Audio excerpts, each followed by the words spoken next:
Hoje, né, é o terceiro domingo do Advento. A gente celebra o terceiro domingo do Advento, desse período de expectativa por uma vinda, por uma chegada, né? E nesse tempo do Advento, né, a gente celebra historicamente o surgimento de uma nova perspectiva, uma nova economia do reino de Deus, né? Uma nova perspectiva de vida, uma nova forma de se relacionar com Deus por meio da encarnação de Jesus, né? Do próprio Deus na pessoa de Cristo. Então a gente cria essa expectativa, alimenta essa expectativa e essa esperança por essa forma de se relacionar com Deus tão direta e tão pessoal através de Jesus, né? A gente nutre isso esse tempo. E hoje a gente vai falar um pouco sobre a perseverança que está no meio, né? Permeia esse período de esperança, né? A esperança ela é uma continuidade da perseverança. A esperança nos permite perseverar, né? A esperança ela é alimentada, quer dizer, a perseverança é alimentada pela esperança. Então ela está ela está presente também nesse tempo do Advento. E hoje a gente vai conversar um pouco sobre isso, vamos falar um pouco sobre isso, a partir desses textos que o Júnior começou a ler aqui, né? Principalmente do texto do Evangelho, de Mateus, capítulo 11.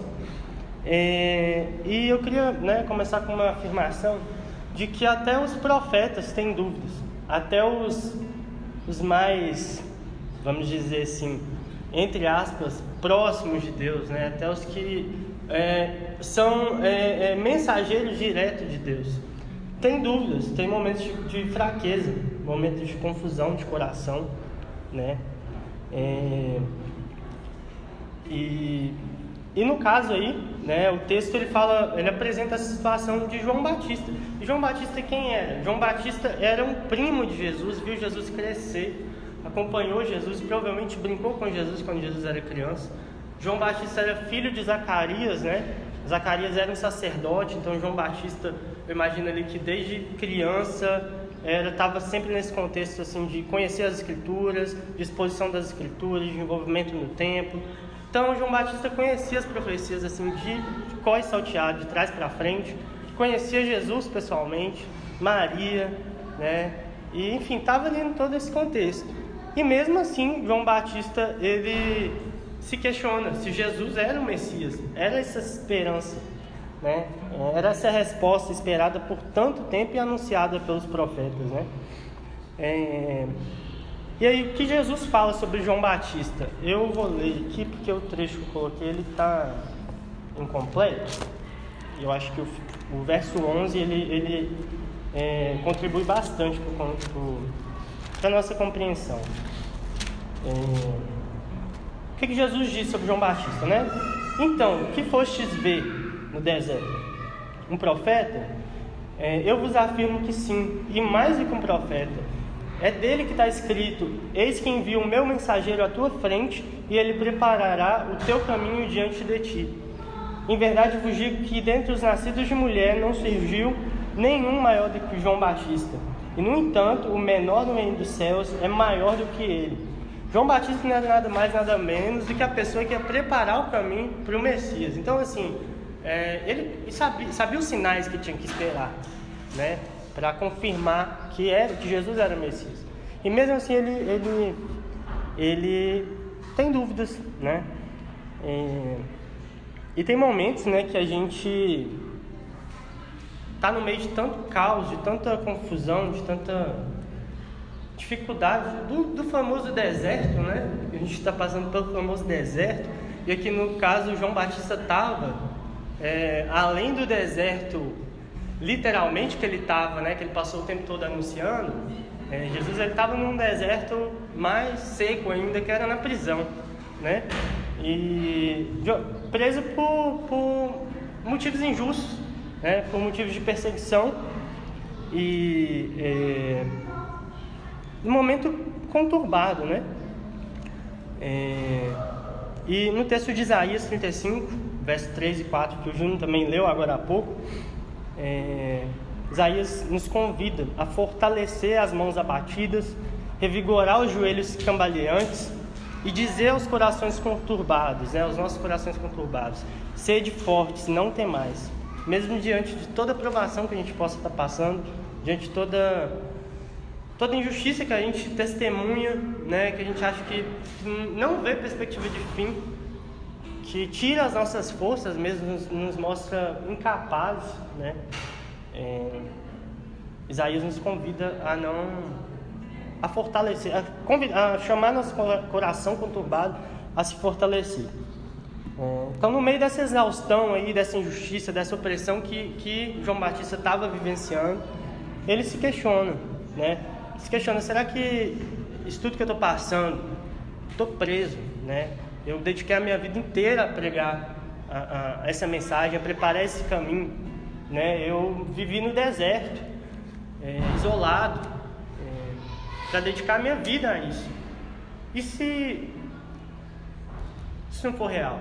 Se for uma balela, se for uma perda de tempo, Eu acho que todo mundo em algum momento já passou por um questionamento assim, o tanto que eu estou perdendo, poderia estar lá aproveitando todos os prazeres que o mundo tem, os prazeres instantâneos aí que o mundo tem, E eu estou me privando disso aqui, para quê?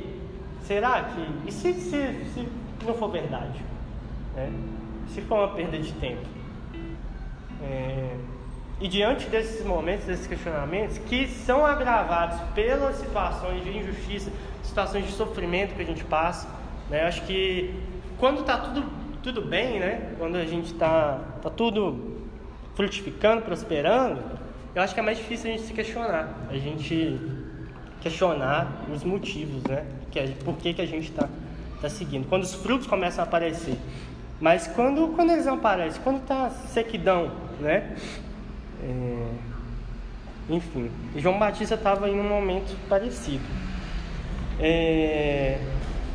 Então, mesmo os mais fiéis podem se encontrar com as mãos abatidas, com os joelhos cambaleantes, com os corações conturbados, com medo e com dúvidas,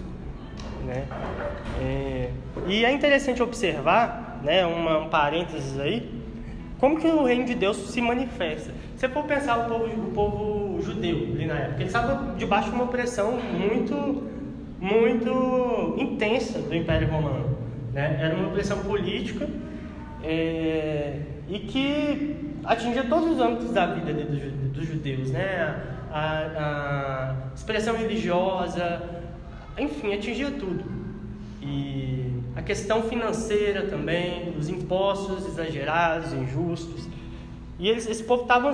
eu estava ouvindo, água, só água. Eu estava ouvindo no podcast esses dias aí, que a opressão dos romanos, comparada com a opressão que os judeus vivenciaram no Egito, era bem pior, era bem mais intensa. O poder do Império Romano era muito maior que o Império Egípcio. Então esse povo ali nesse contexto, ansiando por esse Messias prometido, há muito tempo, que nada de aparecer, esse novo reino, esse novo reinado de justiça, de paz, de fim da opressão, ele começa como? Ele começa com um cara no deserto, comendo gafanhoto, mel, se vestindo de pele lá, não sei, enfim, e preparando esse caminho, começa por pobres, um pessoal perdido que Jesus estava chamando ali para seguir ele, um profeta no deserto, por pessoas que duvidam, pessoas cansadas, com corações confusos, Então o reino de Deus começa assim. Ele não começa com tanques de guerra, ele não começa com uma vinda cinematográfica hollywoodiana, de Jesus. E isso é um ponto muito interessante, assim, para a gente pensar sobre a natureza desse reino. De que esse reino se trata?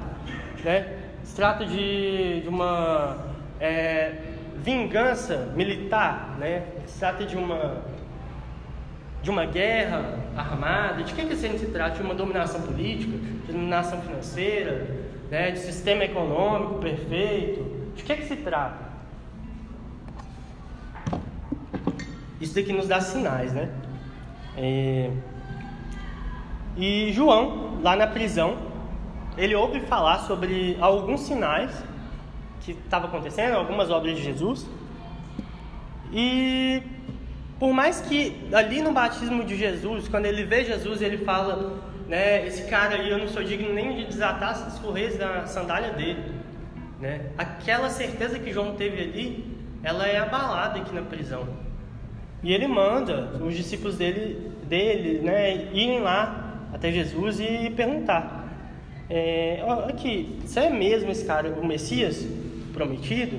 É você mesmo? Só por via das dúvidas, né? Vou esclarecer isso aqui, que eu posso estar equivocado aqui, perdendo tempo. É isso mesmo? Eu entendi certo? E Jesus, ele responde... Jesus, né, não lembro de alguma cena que ele responde sim ou não, claramente. Ele responde apresentando sinais. E ele responde considerando, Jesus sabia do background de João Batista, né? De quem João Batista era, do tanto que João Batista conhecia das Escrituras. Jesus sabia disso. Jesus sabia que João Batista tinha conhecimento dos sinais que ele tinha que esperar para a vinda do reino.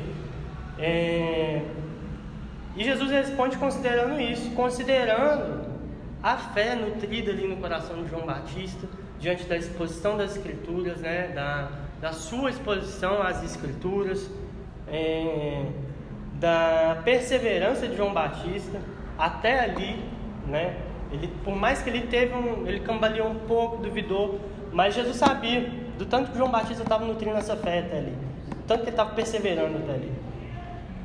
João Batista conhecia as Escrituras, né? O que as Escrituras diziam a respeito dos sinais da vida do Messias, do reino de Deus.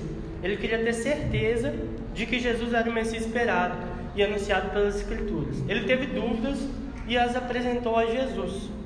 Jesus acolhe suas dúvidas. Jesus não ridiculariza João Batista, né? Ele não... Jesus acolhe essas dúvidas. E há espaço para isso, né? Mesmo a pessoa mais fiel, né? ela tem seus momentos de dúvida, ela é humana, né? E a sinceridade é acolhida por Jesus. E não há problema em ter dúvidas, né? Você só precisa procurar as respostas da forma correta. Ser humilde. Acho que isso aqui passa muito por humildade também. João Batista podia falar assim: não, eu sou um profeta, eu sou filho de Zacarias, né, do sacerdote, eu sou a voz do que clama no deserto, né? Tá mais que óbvio que é isso aí, que é Jesus. E mesmo se não tiver tão óbvio assim, eu não vou deixar transparecer, né? Mas ele tem essa posição de humildade diante de Jesus, e diante de Jesus não tem porquê a gente omitir as nossas aflições, omitir o que está incomodando o nosso coração, que está tirando a nossa noite de sono, né? As nossas dúvidas sobre coisas que talvez, né, deveriam... nos falam, né, que deveriam ser muito claras e muito firmes em nós, mas às vezes a gente se questiona sobre essas coisas, e Jesus acolhe essas dúvidas, esses questionamentos, e a gente não tem que ter vergonha disso, de ser sincero. Ele sabe tudo que passa no coração da gente, né? A gente tenta aí se iludir, mas Jesus está por dentro de tudo. Enfim, e Jesus sabia que João Batista conhecia, né, os sinais, o que tinha que acontecer e tal. E o que João Batista conhecia? O que ele sabia que as Escrituras diziam sobre esse novo rei e esse novo reino, né? Mas Isaías, como foi lido agora há pouco, né, Isaías 35, verso 4 ao 7, diz assim: ele vem para vos salvar. Então se abrirão os olhos dos cegos e os ouvidos dos surdos se desobstruirão. Então o coxo saltará como cervo e a língua do mundo cantará canções alegres, porque a água jorrará do deserto e rios da estepe. A terra seca se transformará em brejo e a terra árida em mananciais de água. Salmo 146, versos 6 ao 10 agora. Ele mantém para sempre a verdade, fazendo justiça aos oprimidos, dando pão aos famintos. O Senhor liberta os prisioneiros, o Senhor abre os olhos dos cegos, endireita os curvados, protege o estrangeiro, sustenta o órfão e a viúva, ama os justos, mas transtorna o caminho dos ímpios. O Senhor reina para sempre. Teu Deus, ó Sião, de geração em geração. João Batista conhecia todas essas características do reino de Deus. João Batista sabia do que se tratava o reino de Deus, né? Que não era de intervenção militar, intervenção proletária, intervenção seja lá do que for, entendeu? Que não era um combate militar ao Império Romano, que não era por força, por violência, mas que era pelo amor, que era pela justiça. E diante disso, como Jesus responde João Batista, né? Pensa aí, você já está treinado a reconhecer alguma coisa, né? Você está treinado a reconhecer, por exemplo, pegar a minha profissão, né? Eu sou sociólogo. Tem algumas coisas que a gente é treinado, eu acho que todo mundo na sua devida profissão é treinado a reconhecer, tá? Algumas coisas, né? Por exemplo, algumas eu estava estudando adolescente em cumprimento de medida socioeducativa, né? Que cometeu ato infracional, né? Que a gente, análogo a crime, para adolescente a gente não chama crime, porque crime é para pessoas maiores de 18 anos, né? A gente chama de ato infracional. E aí, são adolescentes com histórias de vidas bem difíceis, sabe? Com condições familiares muito precárias, realidades que eu não tive contato pessoal com esses adolescentes, só de ler documentos públicos sobre eles, né? Documentos jurídicos, não foi nenhum relato.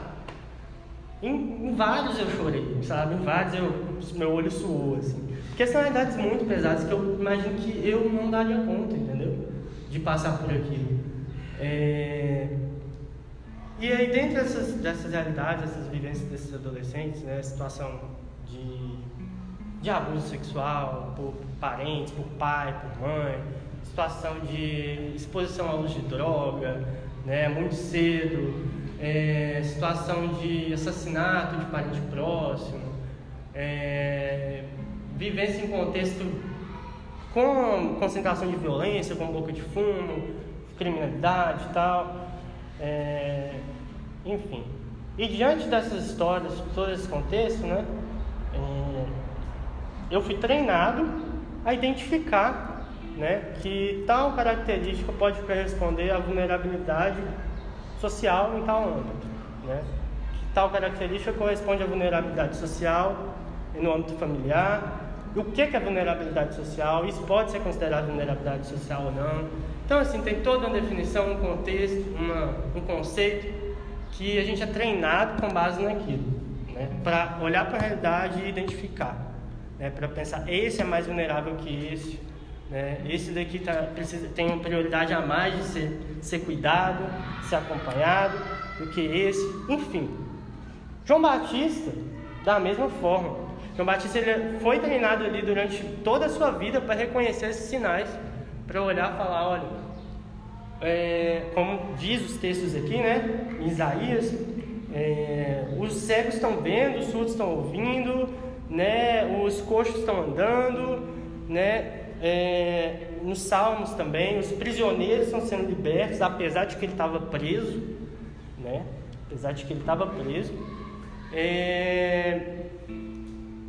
o órfão e a viúva estão sendo sustentados, né? O evangelho está sendo anunciado aos pobres. E ele é treinado a isso. E Jesus sabe disso, né? Então a resposta de Jesus, né, não é nada mais, nada menos do que E te contar, João, o que estás ouvindo e vendo. Os cegos recuperam a vista, os coxos andam, os leprosos são purificados, os surdos ouvem, os mortos ressuscitam, os pobres são evangelizados. Né? Eu fico imaginando o João quando ouviu isso na hora, o boom que deu assim no cérebro dele, na cabeça dele, né? Um insight, ligação, sabe? Todos os pontos se ligaram assim. Quando ele ouviu isso, ele falou: é isso, não precisa de mais nada, não precisa de sim ou não, né? Eu estou vendo, estou ouvindo, não preciso de mais nada. Então, assim, às vezes conceitualmente a gente sabe das coisas, né? Às vezes eu posso chegar lá e definir, vulnerabilidade social é isso, isso, isso e isso. Aí pega uma situação de vulnerabilidade social e põe isso na minha frente, só conta a história da vida da criança. A criança, sei lá, foi abusada pelos pais, os pais voltaram para fora de casa, o pai era traficante, e não sei o que. Aí eu, não, legal, mas vulnerabilidade social é isso, isso e isso. E eu não consigo fazer relação, não consigo identificar, entendeu? A letra pura, sabe, a letra sozinha é morta, né? Se a gente não tiver ali um coração disposto a reconhecer também, um coração disposto a ser sensível. Então, não adianta eu ter N conceitos na minha cabeça, né? Eu acumular conhecimento e não colocar em prática, não dispor meu coração a praticar aquilo. Então, às vezes, conceitualmente, a gente sabe das coisas, mas fica também, né, tem isso. Às vezes a gente sabe das coisas conceitualmente, mas falta uma realidade para a gente identificar aquilo que a gente analisou, que a gente conhecia antes, teoricamente. Né? Eu poderia, por exemplo, estudar essa questão da vulnerabilidade social e nunca ter tido um caso para analisar, entendeu? E eu fico na expectativa de ter um caso, de ter uma coisa prática para eu ver e falar isso. Né? O que eu vi lá realmente acontece na vida real. Eu coloquei um exemplo aqui, né, porque essa questão de a gente saber conceitualmente, às vezes fica faltando uma coisa ou alguém para certificar, para nos certificar. Eu coloquei um exemplo aqui, que talvez não seja o melhor, né? Mas, por exemplo, quando a gente, sei lá, quem faz terapia ou já fez, vai no psicólogo e você já sabe ali o que está rolando, você já sabe o que você tem que fazer, entendeu? Mas aí você chega lá, conta a história e o psicólogo te fala a mesma coisa que você já sabia, entendeu? Isso já aconteceu várias vezes comigo. Aí você paga pra isso, não é de graça, entendeu? Assim, valorizando o trabalho de psicólogo, né? Porque, não, eu vou falar aqui. Isso é muito importante, porque a gente precisa de validação, né? A gente precisa de validação, precisa que as pessoas confirmem que estão junto com a gente realmente está vendo o que a gente está vendo, que realmente é aquilo.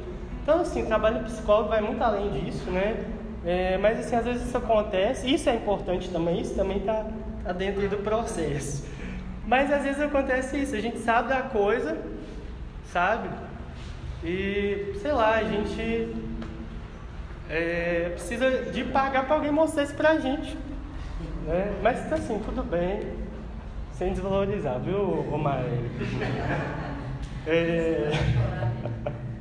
Mas, enfim, e aí João sabia disso, ele precisou que Jesus confirmasse, que Jesus trouxesse, né, essa palavra de confirmação para ele falar: é isso, eu estou certo, estou no caminho certo, posso perseverar, posso continuar aqui, é isso mesmo.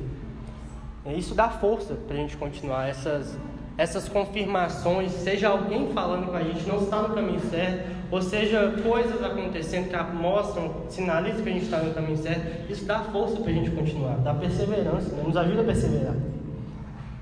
Por isso, né, a importância também da comunhão, né? Porque entre o povo de Deus, né, a gente se instrui uns aos outros, a gente se alerta uns aos outros, né? A gente relembra, recorda uns aos outros do que a gente está esperando, pelo que a gente vive. Então a comunhão também faz parte disso, é muito importante para a perseverança. Então as palavras de Jesus aí foram ao encontro do que estava firmado no coração de João.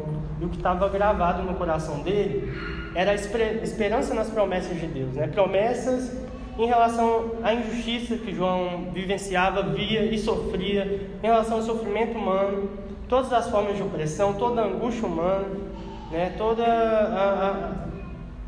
a condição existencial humana ali. Jesus mostrou essa resposta esperada por João e por todo o povo judeu ali. E dentro de cada um de nós também, né? Dentro de cada ser humano tem esse anseio aí por essas respostas. Então as palavras e obras de Jesus validaram essa esperança no coração de João. Tudo isso nos dá ânimo para continuar no caminho, continuar perseverando. Então os milagres, né? Dentre essas confirmações, os milagres, as coisas materiais que acontecem, ou talvez não tão materiais assim, talvez até uma iluminação que a gente tem é um milagre também, nos dão ânimo para perseverar e edificam a nossa fé. Mas lembrando que eles são só sinais de uma realidade muito maior, né? E eles falam não sobre si mesmos, mas sobre Jesus e sobre o reino de Deus. Não adianta a gente viver em função de milagre. João aqui, ele estava na prisão e ele estava na expectativa dos presos serem libertos e ele estava na prisão, né? Então assim, se ele fosse viver na expectativa de milagre, em função de milagre, se a fé dele se baseasse nisso, né, talvez não se sustentasse.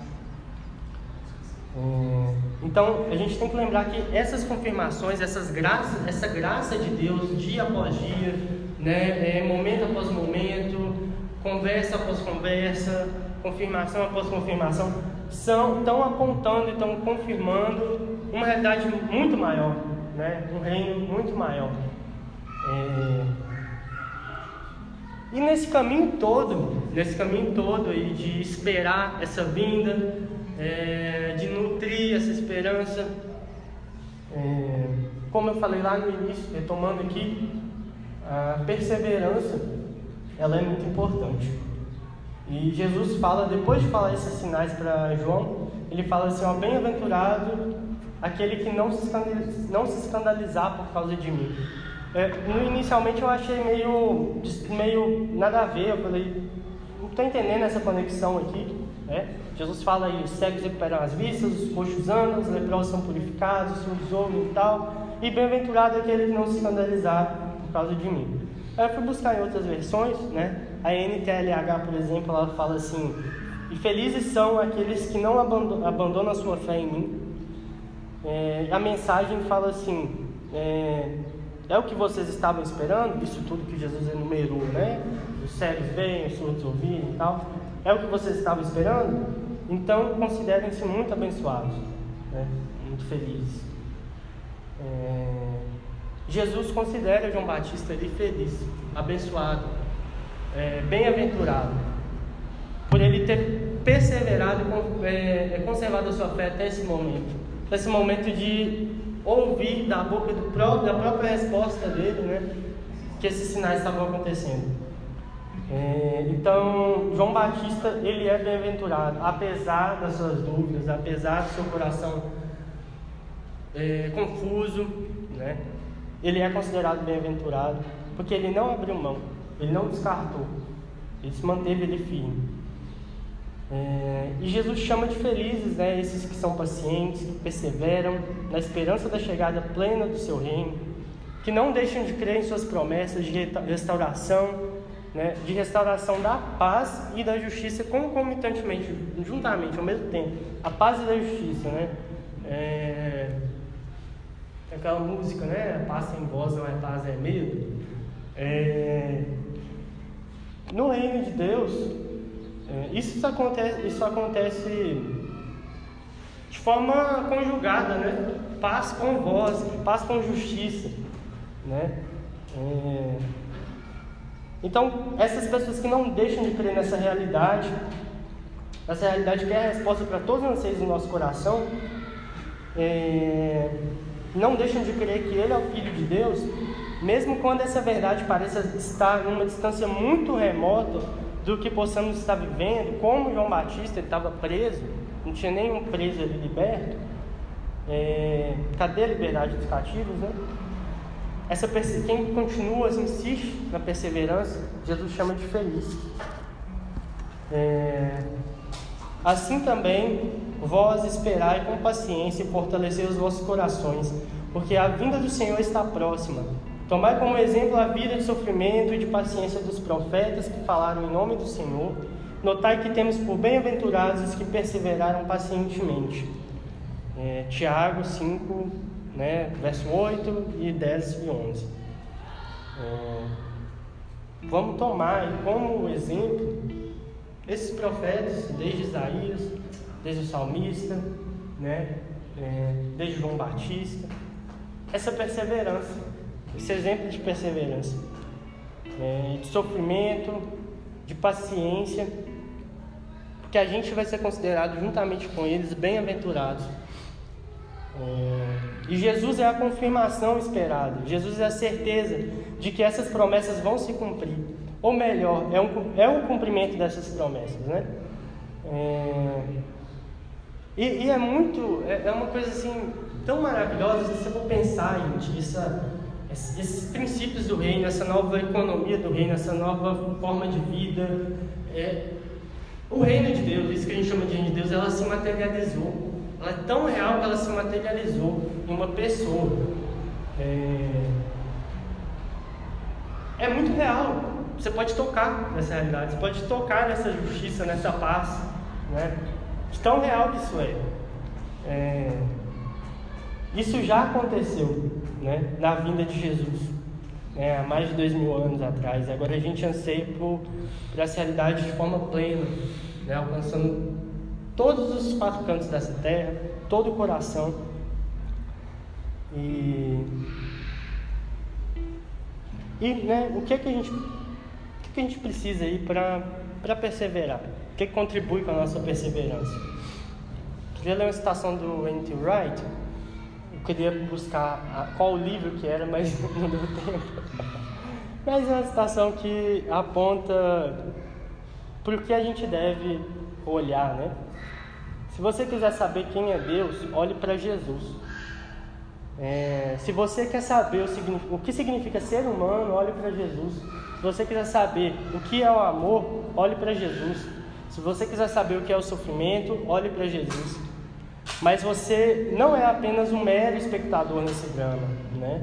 Você é parte dessa história que tem Jesus como personagem central. O nosso lugar nessa narrativa é adorá-lo e ajudá-lo na restauração desse mundo. Então, o que a gente faz, né, para nutrir essa esperança e enquanto a gente espera? Para nutrir essa perseverança e enquanto a gente espera essa vinda plena do reino de Deus, né? Essa segunda vinda de Jesus aí. A gente firma os nossos olhos em Jesus, na vida dele, na obra dele. A gente se inspira no que ele fez. A gente se inspira no que ele faz hoje no meio da sua igreja. E a gente se orienta por isso, assim como o João Batista estava se orientando pelo que Jesus estava fazendo naquela época, né, no meio do povo e pelas palavras de Jesus. Isso dá força para perseverar e dá força para a gente ser cooperador de Deus, cooperador de Jesus nessa restauração, nessa vinda do reino, né, que é o que a gente faz enquanto ele não vem novamente. Como o autor diz aqui, né, o nosso lugar nessa narrativa é adorá-lo e ajudá-lo na restauração deste mundo. Então eu queria convidar, né, você a olhar para Jesus diariamente, né, de todas as formas que Jesus pode se manifestar, por meio das Escrituras, por meio do seu devocional diário, por meio da sua comunhão com o povo de Deus, por meio da sua saída de sua zona de conforto, né, indo em locais que não são muito confortáveis, que as pessoas não querem ir, né, para levar o reino de Deus ali e ver que mesmo em locais tão degradados tem espaço para o reino de Deus, tem anseio por Jesus ali. Jesus se manifesta ali também, né? Se expor, eu te convido a se expor a Jesus, a se expor também, né, expor as suas dúvidas e as suas questões mais sinceras que você tem, que às vezes acha muito ridículo, acha muito sinal de incredulidade, talvez, você expor isso, né? Mas exponha para as pessoas certas, exponha no lugar correto, né? Exponha no lugar que você vai ter acolhimento quanto a isso, né? Não há lugar melhor para fazer isso que em Jesus, seja na sua igreja, né? Seja no seu momento íntimo com Jesus, colocar essas questões. Então eu queria te convidar a isso, né? E eu oro para que Cristo venha, sim, sanar nossas dúvidas, curar nossas enfermidades, aliviar nossas angústias e aflições, mas também oro para que Cristo se revele todos os dias a nós como a grande resposta aguardada. No meio, né, dessa... A gente vive, né, constantemente essa fissura por novidade, por uma... por uma resposta plena, né? Por uma coisa pela eureka. A gente vive essa fissura por isso. E essa crise de abstinência quando a gente entra numa rotina, quando a gente entra numa situação que virou rotineiro, né? Então assim, eu oro para que Cristo venha sim sanar nossas dúvidas, curar nossas enfermidades, aliviar nossas angústias, mas eu oro para que Cristo se revele a nós todos os dias como essa grande resposta guardada, e que nós estejamos sensíveis e dispostos, né, e vulneráveis a essa resposta, a ouvir essa resposta e a nos fortalecer nela todos os dias, para perseverarmos, né, até que Ele venha. Amém. Amém. Glória a Deus. Glória ao Senhor.